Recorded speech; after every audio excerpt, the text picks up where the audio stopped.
Hello, what is up mga ma'am, sir, ma'am? Ako po si Ralph Cifra, isang visual artist from Manila, Philippines. And today we are going to unbox and review the SP316 Lutisheng Sentinel Prime. So this is a third-party, non-transforming collectible figure based on Sentinel Prime's appearance in the Transformers Dark of the Moon.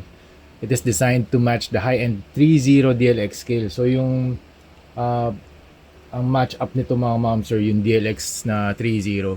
It prioritizes movie accuracy, heavy diecast weight. Ang bigat nito mga ma'am sir, mabigat siya. Ang price nito, ang SRP niya mga 11,000 pesos.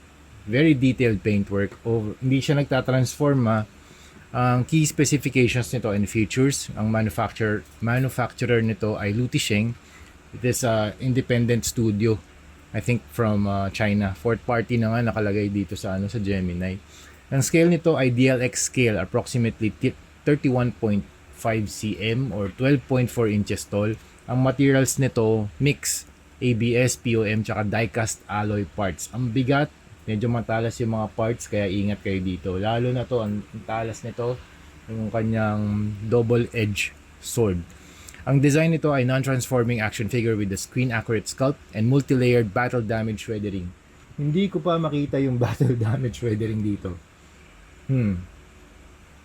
Parang wala. Parang walang level ng excuse me. Excuse me.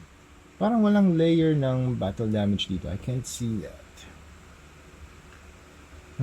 Okay. Sige, tingnan natin mamaya pag nasa na tayo, in-depth na section na review. Ang accessories niya, meron siyang Primax double-edged sword, napakahaba. Rust cannon, ito hawak niya. Tapos Sentinel Volt shield. This is massive shield, grabe. Almost half, more than half of his body. Kasing tangkad ng kanyang legs. Okay? Tapos, interchangeable hands and display base. Oh, where's the... baka nandun sa sa box. Wait lang. Okay, so sabi dito, meron daw extra hands and display base. I'm not sure check ko natin yun. Pero dito sa box, wala nang nakalagay eh. Okay? And then, meron din siya mga LED function sa eyes and dito sa kanyang Canon. Okay? Pero hindi ko na mapapailaw yun mga ma'am sir kasi wala akong battery. And I do not prefer yung mga battery powered na mga LEDs kasi madali silang maubos compared sa USB rechargeable na mga LED functions. Okay, meron din siyang alt head, very cool. And yun, ito, grabe yung ganda pala nito. On hand, this is super cool. At saka mabigat. Grabe, ang laki din ng box nito. Maraming salamat client. Okay, zoom in na tayo sa mga para ma-explain ko sa inyo yung mga segments. Okay, medyo zoom in tayo ng onte. Yung kanyang head, ito yung kanyang ears, and then meron siyang parang V-fin type. Ito soft plastic to so hindi kayo mag-worry about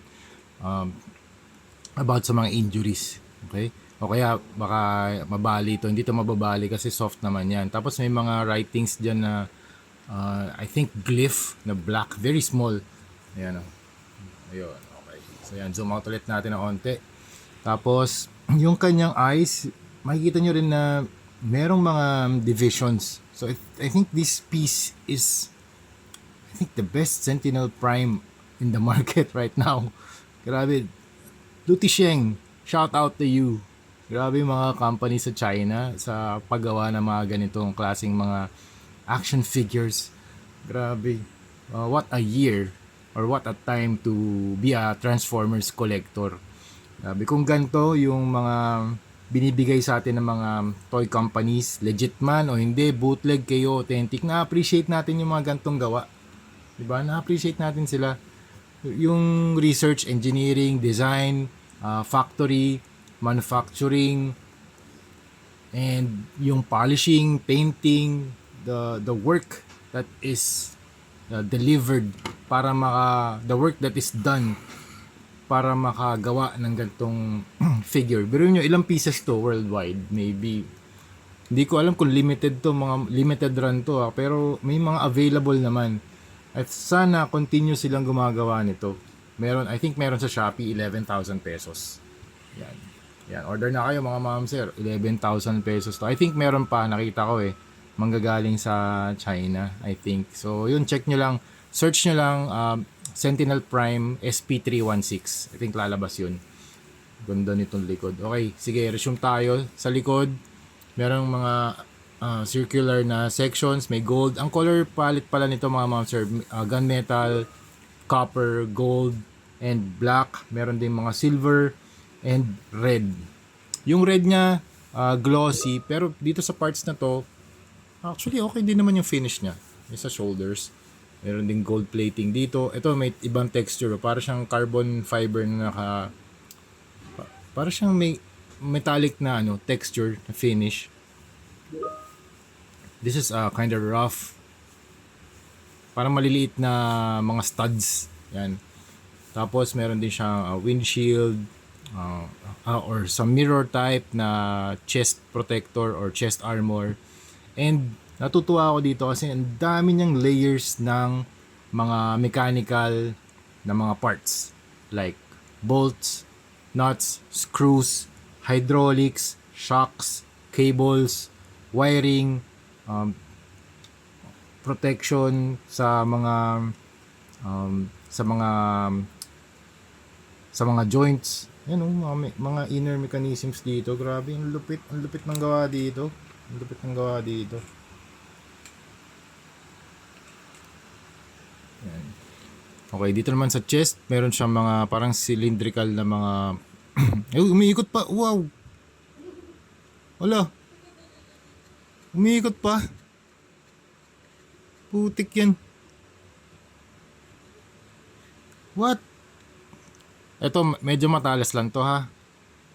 Grabe, umiikot pa to. Itong part na to, yung wiring, parang sa Iron Man 3 na Hot Toys. Naalala ko tuloy yung Hot Toys ka na Mark 42. May mga kinakabit din ng mga wires eh. Pero maganda rito mga ma'am sir, magnetic to. Itong part na to, yun Pwede mo ikabit dyan o kaya dito. Dalawang areas. Kung saan mo gusto, pwede. Dito hindi pwede, hindi na magnetic to eh. Pero grabe to. Umiikot pa pala to, yung parang mga cylinders. Ano naman tawag dyan? Nire-research ko lang ma'am sir sa Jamie na yung yung mga parts nito para alam ko rin, ma-describe ko din sa inyo kung ano-ano yung mga mechanical segments or sections ng mga parts na yan. Kunwari yung cables, hydraulics, pipes. Yan, para alam ko din kung ano yung nire-review ko. Diba? I-describe ko sa inyo. Yan, katulad nyan, yung mga pipes, cables, screws, heat sinks. Tapos meron dito sa likod yung kanyang some sort of wings or flaps. Yan. Soft material to mga ma'am sir. Tapos meron din logo ng Lutisheng SP. SP316. Logo nila yan eh. Pati sa box meron ganito eh. Parang R. Okay. Tapos dito sa likod, look at the backbone. Grabe yung design. Yan. Grabe, ang sarap hawakan nito. Ang sarap nito sa i-display sa sa cabinet. Tapos meron ka mirror sa likod kasi makikita mo yung likod niya. Front and back. Na-amaze ako sa figure na to. Promise. Sobrang ganda. Sheesh. And then sa kamay naman, ito, shoulder armor. Very pointed yung design. Siyempre, yung mga Transformers. Dito sa Sentinel Prime na to, yung kanyang silhouette ay very geometric. Meaning, very angular yung mga armor panels, yung armor segments. Yan. Dito naman sa kanyang yun nga, sa shoulder armor, meron kang gold plating. And then, okay naman yung mga joints niya. Dito lang, kapag na-notice ko lang, medyo mabigat kasi tong shield niya. Kapag nilagay mo rito sa kaliwang kamay niya, medyo bumababa lang to. Pero, pag in-equip mo naman yung magagaan na accessories, katulad nitong Primal Primax double edge sword, hindi naman siya bumababa. Kasi mabigat tong shield eh. Ang grabe to, ang bigat nito. Meron itong LED. This one, itong Canon, tapos ito yung Canon. Yan, baba ko lang din Yan. Yan, may LED yung Canon ito. Tapos may LED rin yung kanyang eyes. Well, okay. Yan, okay. Tapos dito naman sa kanyang crotch piece, metalas to mga ma'am sir. Ingat kayo dito It's a black large piece na pointed. Talas, careful. Okay. Yan, tapos dito sa ilalim ng kanyang shoulders or armpits pala section, may mga wheels. I think hindi naman siya umiikot. Meron din mga cables na nakahang And then, this is the rear part or rear section. Wow, grabe naman yung mga articulation nito. Sige, mamaya asikasuhin natin yan. Meron din mga wheels dito sa kanyang legs na umiikot. Ito yung umiikot na, na mga wheels. Tapos, may mga sections din na matatalas talaga. So, ingat kayo dyan. And then, sa feet, very large feet for stability. And then, may mga black din dito na mga pipes. Ang ganda rin ng paint job nito ah. May mga nakalagay na mga decals, 07. Tapos dito 07. Ano to? Parang ayan, merong siyang blue na ano dito, blue na sticker. Tapos brand din ng ano, yung brand nung manufacturer, SP316 na logo or Lutisheng, I don't know. Yun yung logo na nasa box niya. Okay, nag-wonder lang ako kasi nilalagay, akala ko sa movie meron din ganito. Tingin ko manufacturer logo to. Ayan. Kasi ni-research ko Sentinel Prime logo, hindi naman lumabas tong part na to. Okay. Just to make sure. Okay, may mga heatsink dito. Ano kayong function ito? Is this for flight? I think that's for flight. Okay. Or flight support. Okay. Wow. Tapos meron siyang Canon. Very nice design. Meron mga white din na paint job. Tapos dito, ang ganda rin itong paint detail na to, itong yellow and black. And then, for the shield, you have some marks here, black na parang graffiti or paint na stencil. Tapos gold areas, very angular, gunmetal yung finish, metallic. And ito yung handle niya para i-equip mo siya. Ito some texture here. May mga red na lining or paint. Super cool. May mga screws din para kung gusto niyo tingnan yung loob, pwede rin. Oh, ito parang mga boost stick. Parang siyang exhaust of some sort. Okay. And then you also have the Primax double edge sword. Haba nito. Tingin ko isang ruler to eh. Tingin ko 12 inches to eh. Tapos meron siyang mga glyph dito sa part na to. And then pwede siyang hawakan. Pwede siyang i-deconstruct na dalawang sword. Pero hindi niya pag hinawakan niya yung isa, nakatutok sa kanya yung blade. Naka-reverse yung blade. Yan. Very cool. So parang design ng ano no, yung blade ni Cloud. So yan, Stig. Whoop. Okay, for articulation naman, head can look up like that, down. Medyo ano lang ako, ingat lang ako dito kasi hindi sa akin to mga ma'am sir ha. Okay, pinapa-custom repaint to sa akin ng client natin, Sir Jason from Tanza, Cavite. Maraming salamat sir, okay? Yan, ganyan lang yung articulation ng kanyang head. I'm very very careful dito kasi meron din siyang LED. Okay? Tapos this one can move, ito magnetic to. Shoulders can move up and down. And then our shoulders or arms can rotate. Okay? Tapos arms can move up like that. Double jointed ba to? Okay, double jointed. Okay? More than 90 degrees. Okay, tapos ito on a ball joint, and then you can also move the fingers. You can also move the fingers individually. May mga joints yan. Okay?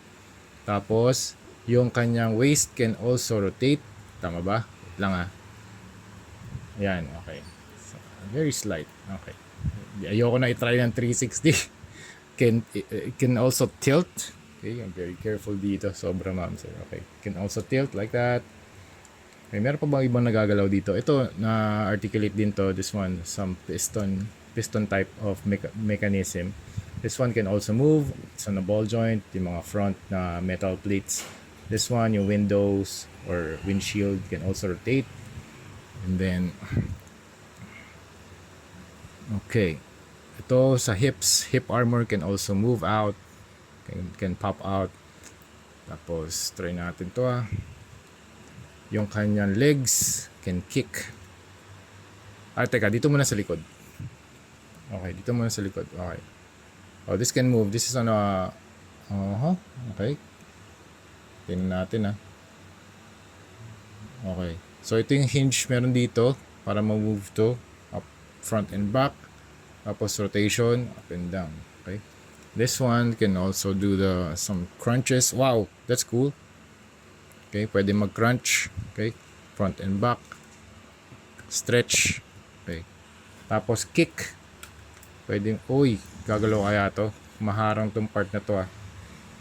Itong part na to. Okay. Can this kick? Ganyan lang. Okay, konting-konti lang. Kasi umaharang na eh. Maharang na siya. Itong part na to. Maharang na. Okay. Pwede ba to i-pull down? Wait lang try natin.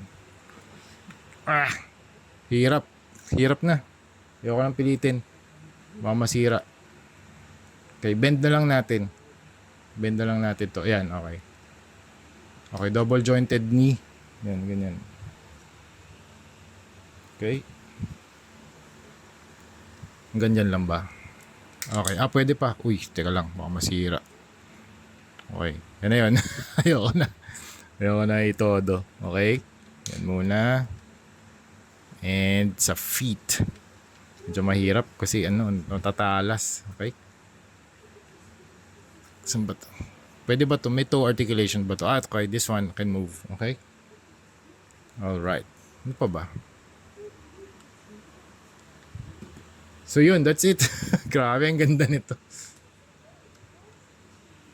Alright, so yun ang ating review ng SP316 na Sentinel Prime. Grabe, ang ganda nito mga ma'am sir. So kaya ako ni-review kasi sisimulan na natin yung custom repaint dito, okay?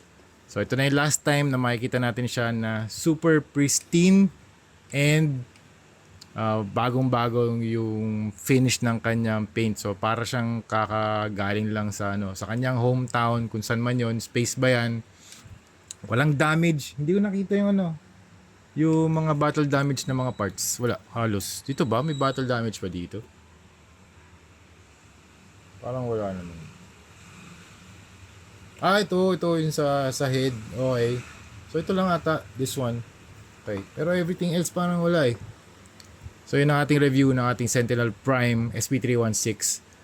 This is very cool. Maraming salamat client for this very very nice action figure na Sentinel Prime. This opportunity na mapag-custom repaint na gantong klaseng Transformers na laruan. Ang SRP nito mga ma'am sir, kung gusto nyo umorder, search kayo sa Shopee. Sentinel Prime SP316. SRP niya 11,000 pesos only. Okay? So that's it. Thank you very much for watching and see you sa next video. Bye-bye!